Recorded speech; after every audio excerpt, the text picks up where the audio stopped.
2024 की तैयारी शुरू हो चुकी है और ऐसे में दक्षिण भारत के जो राज्य हैं ये काफी महत्वपूर्ण हो जाते हैं, जिसमें तेलंगाना की 17 लोकसभा सीट, कर्नाटक की 28, आंध्र प्रदेश की 25, तमिलनाडु की 39, केरला की 20 और एक पौंडीचेरी की सीट भी आ जाती है। तो इन सभी यहाँ पर राज्यों की लोकसभा सीटों के ओपिनियन पोल भी आंकड़े सामने आ चुके हैं। भारतीय जनता पार्टी चाहेगी कि तेलंगाना से वो कहीं न कहीं जीतकर सिलसिला शुरू करें और विधानसभा चुनाव भी है और ऐसे में 17 लोकसभा सीटें काफी महत्वपूर्ण हो जाती हैं। और यहाँ का क्या माहौल बनेगा, इसके कुछ महत्वपूर्ण आंकड़े रखेंगे। कर्नाटक की 28 लोकसभा सीटों में भारतीय जनता पार्टी यहाँ सरकार में है, लेकिन आंध्र प्रदेश, तमिलनाडु, केरला और पौंडीचेरी के अलावा उड़ीसा ऐसे वो राज्य हैं जहां बीजेपी अब भी यहाँ पर सरकार बनाने में नाकाम रही है। तो इस बार लोकसभा की जो यहाँ पर तेलंगाना की 17 लोकसभा सीटें हैं, यहाँ के क्या चुनावी गणित बन सकता है अगर बात की जाए तो यहाँ चॉइस के तौर पर किसे पीएम के तौर पर लोग चाहते हैं, क्योंकि भारत जोड़ो यात्रा से कहीं ना कहीं कांग्रेस ने एक नई राह पकड़ी है और उस राह पर वो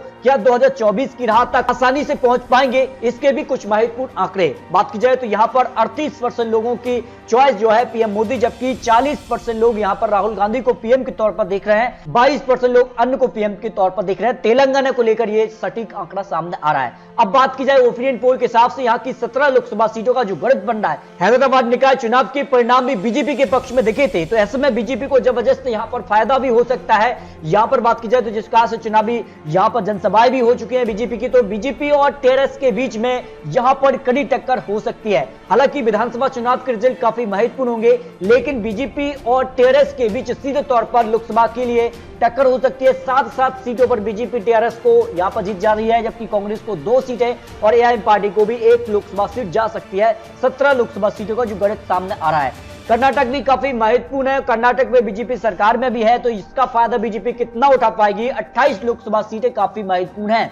यहाँ पर बात की जाए कर्नाटक के लिए तो यहाँ पर बीजेपी को जबरदस्त फायदा हो सकता है। करीब 24 सीटों पर बीजेपी यहाँ पर आ सकती है। कांग्रेस को 3 सीट, 1 सीट जेडीएस के पक्ष में भी जाने की संभावना 28 लोकसभा सीटों के लिए लगाई जा रही है। यानी कर्नाटक में बीजेपी कमल खिला सकती है, जो आंकड़ा बन रहा है यहाँ पर, जो यहाँ पर आंकड़े हैं। लेकिन आंध्र प्रदेश काफी महत्वपूर्ण है लोकसभा के लिए, विपक्ष के लिए काफी बड़ा यहाँ पर कह सकते हैं कि माहौल बना सकता है विपक्ष की लोकसभा के लिए। आंध्र प्रदेश का 25 लोकसभा सीटों के लिए जो माहौल है उसमें अगर बात की जाए तो आंध्र प्रदेश के लिए 25 लोकसभा सीटों में से वायएसआर के पक्ष में 21 लोकसभा सीट जाने की संभावना है। इससे पहले 2019 में यहाँ पर सीधे तौर पर बीजेपी जो गठबंधन था उसको फायदा हुआ था, करीब 17 सीटों का नुकसान देखने को मिला था 2019 चुनाव में। 2014 में बीजेपी को जबरदस्त फायदा था, लेकिन 19 में बीजेपी को झटका रहा और इस बार बीजेपी जो गठबंधन है वो टूटा है। तो ऐसे में अनुमान है इस बार बीजेपी को यहाँ पर करीब 0 से 2 सीट यहाँ पर जा सकती है, 1 भी सीट भी जा सकती है, और टीडीपी को यहाँ पर 0 से 3 सीट और कांग्रेस यहाँ पर 0 सीट पर आ सकती है। यानी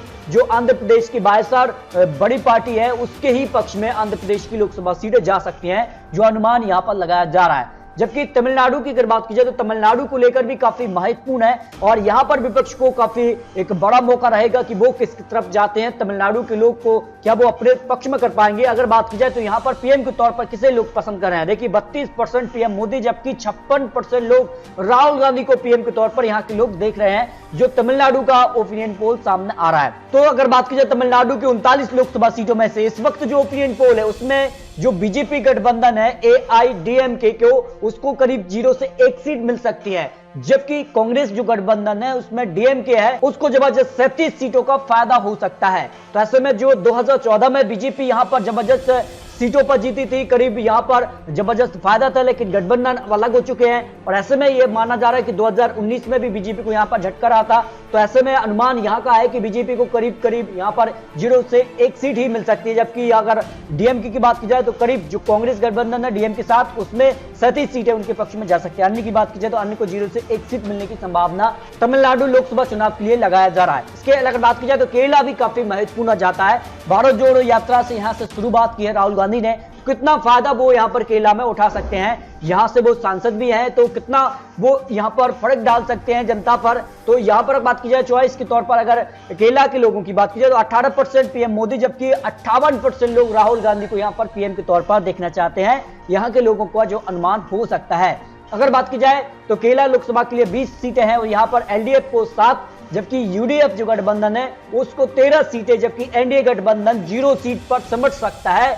यहां पर जो केरला को लेकर ओपिनियन पोल सामने आ रहा है। इसके अगर बात की जाए, पौंडीचेरी की एक लोकसभा सीट है और यहां पर भी अगर बात की जाए तो पीएम के तौर पर 40% लोग पीएम मोदी को यहां पर पीएम देखना चाहते हैं दोबारा से, जबकि 56% लोग राहुल गांधी को यहां के लोग पसंद करते हैं। तो ऐसे में यहां की एक सीट जो है वो यूपीए के पक्ष में जाने की संभावना लगाई जा रही है। इस तरह से अगर बात की जाए तो लोकसभा के लिए काफी महत्वपूर्ण आंकड़ा है।